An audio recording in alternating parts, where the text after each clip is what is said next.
Welcome to the Self-Growth Nerds podcast. I'm your host, Marie, a courage coach, creative soul, and adventure seeker. Since through hiking the Pacific Crest Trail in 2019, I'm on a mission to help you embrace your most confident self so you can achieve your dreams too.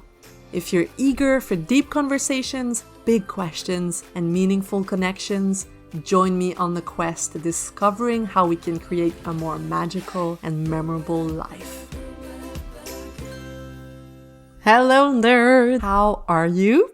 I'm really good. I discovered a new way to relax nowadays after a big day of work, and it's a TV show where the host has deep conversations with his guests. And I catch myself thinking I would have loved to do this.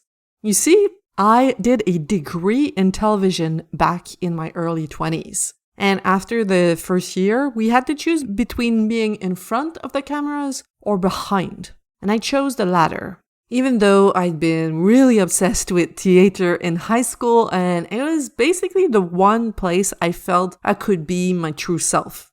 Apart from summer camp, that allowed me to really release my weirdness and to be understood. I also, for the same reason, dabbled in improv, but I don't think I was really good because I won the award for best hair on the team. Point is, I loved being on the stage, but my thought process when I studied television was, I don't look good enough to be in front of the cameras. I'm not a quote-unquote pretty girl. And people are going to think I'm shallow anyway. So playing a character in a play seemed to be one thing, but showing up as myself in the spotlight? God no. I was never a popular kid. I was whimsical and clumsy, and I didn't know how to make friends for the longest time. So I made that decision, and I learned to operate cameras, to edit footage, to set up some lighting, record sound. I had fun and I was good at it, parts of it, but I never wanted to pursue this path because instead of taking a decision that rang true in my heart, I had decided to take the one that best fit my unexamined version of the world. People like me do X and not Y. People like me are not in front of the cameras. That's just one example. But what are the decisions in your life that were made because you didn't want to unsettle expectations or risk looking like an obnoxious dreamer or an attention seeker? Here's the truth. I have a deep desire to help and to make a difference, but I also feel like I was born to shine at the same time. Even as I tell you this, I feel shame in my throat. And as I was writing, I felt tears filling up my eyes because we're not supposed to say things like this. We're supposed to be quiet and humble. The author and hiker Cheryl Strayed, who wrote Wild, shared on a podcast that she always knew she wanted to be in the public eye doing something important. Needless to say, you can Google I hate Cheryl Strayed and you'll be served with lots of blogs on the topic. Please don't do that, but it's the truth. She got so much hatred. Many people don't like seeing others owning who they really are and taking the place they want to take in the world, especially if they're women. I mean, witches were burned for showing their weirdness in public, so no wonder we're terrified. Despite the fear, I've decided to come out of my shell in the past 3 years, and owning my truth has made me feel more empowered and free than ever before. I hiked the PCT even though I thought dorks like me didn't do athletic things like this. I started a business even though I was full of self-doubt, and I have never been good at maths, and my career as a designer and as an illustrator was going really freaking well. And lastly, I became a coach, even though some people think it's fake. And I have my own podcast now, even though I used to say, there's too many podcasts already, what can I bring, what can I add? I did it, and I know I'm having an impact because some of you are writing to me telling me that you have binged listened all the episodes and that it's pulled you out of a rut. And I love it when you do, because it reminds me that I'm not alone at home recording this. It reminds me that when we choose to follow our heart and do what lights us up, it doesn't only light us up, it lights up people around us.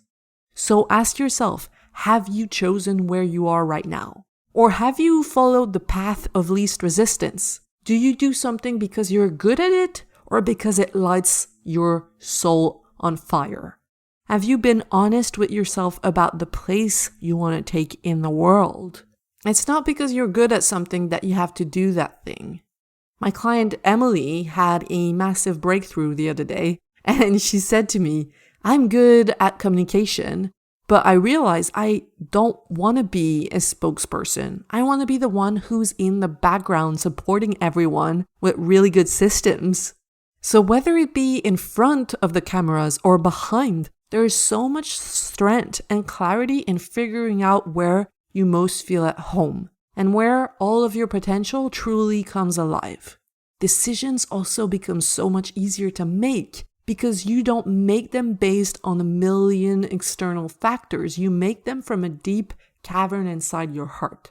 And all of what I've just told you doesn't necessarily have to do with your work, with what you choose to do for work. You could also 100% be a person who says, I'm not passionate about what I do for a living, but outside of that, I am living fully, okay? Not everything is about work. You can do your job for a specific purpose, and then when you walk out the door, you step into hobbies and projects that you love.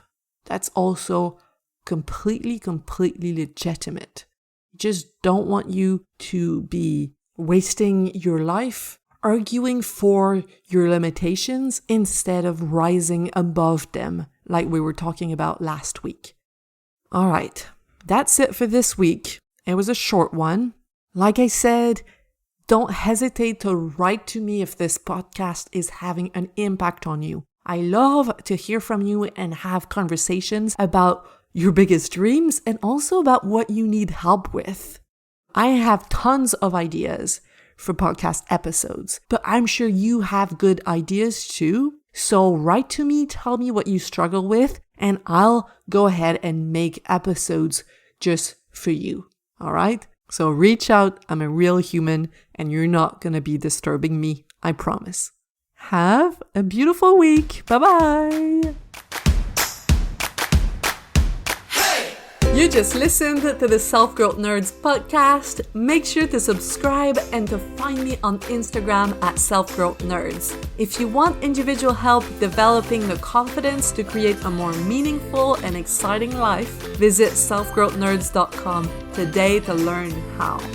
Finally, I want to thank my friend Etienne Galano for editing this, and I want to thank you, kind-hearted souls, for growing into your truest, most courageous selves every day and making this world a better, more beautiful place. My name is Marie, and I will talk to you next week.